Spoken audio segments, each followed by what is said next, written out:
আসসালামু আলাইকুম ওৰহমাতুল্লাহি ওয়া বাৰাকাতুহু। আপোনালোকৰ ওপৰত আল্লাহৰ ৰহমত, বৰকত আৰু শান্তি বৰ্ষিত হওক। আউযু বিল্লাহি মিনাশ শাইতানিৰ ৰাজিম। বিসমিল্লাহিৰ ৰহমানিৰ ৰহিম। খেদা খোৱা শয়তানৰ প্ৰচলনিৰ পৰা আল্লাহ তুমি আমাক ৰক্ষা কৰা। পৰম কৰুণাময়, পৰম দয়ালু আল্লাহ তাআলাৰ নামত আৰম্ভ কৰোঁ। আজি সূৰা আল মুজাদিলা অৰ্থ অনুযোগকাৰিণী দ্য প্লিডিং ওমেন সূৰাটোৰ 22 নম্বৰ শেষৰ আয়াতটো পঢ়ি শুনাব খুজিছোঁ। আশা কৰোঁ আপোনালোকে শুনি অশেষ সৱাব অৰ্জন কৰিব পাৰিব।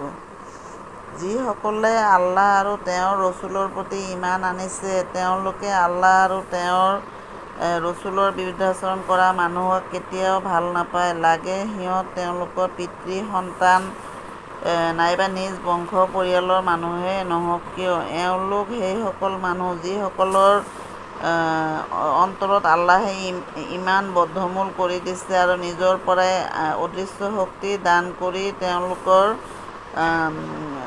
শক্তিশালী কৰি তেওঁলোকক তেওঁ এনে জান্নাতত প্ৰৱেশ কৰাব য'ত নিজৰাবোৰ প্ৰবাহিত হৈ থাকিব,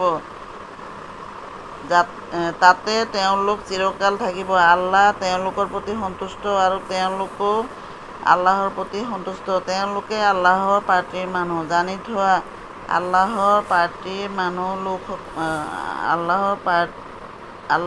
পাৰ্টিৰ লোকসকলেহে সফলতা লাভ কৰিব।